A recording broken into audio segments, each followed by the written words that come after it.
এইবোৰ হৈছে পাত খাৰু আৰু ষ্টোন খাৰু, শিলিখা খাৰু আৰু বালা আছে, বাউটি হয়। এইবোৰ হৈছে বাউটি বা বালা বুলি কয় এইবোৰ। চব ফ্লাৱাৰ কাটিং ডিজাইনত আছে এনেকুৱা। 3200 যোৰা হ'ব পেয়াৰ আৰু 3200 পেয়াৰ হৈছে 2.4 চাইজৰ আৰু 2.6 চাইজটো হৈছে 2.6টো হৈছে 3400 3400 চব বাউটি হয় এইবোৰ। আৰু এটা আছে নেট খাৰু, এইটো হৈছে নেট খাৰু, নেটৰ নিচিনা এইটো এনেকৈ চব লক চিষ্টেম হয়। 2600 এপাতত 2600 2.4 আৰু 2.2 চাইজ এভেইলেবল আছে।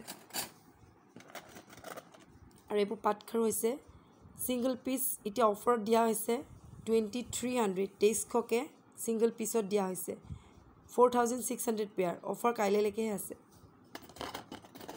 আৰু এইটো হৈছে পূৰা গোটা ফুল থকা 2400কৈ পিচ, অফাৰত আছে টিল টুমৰো।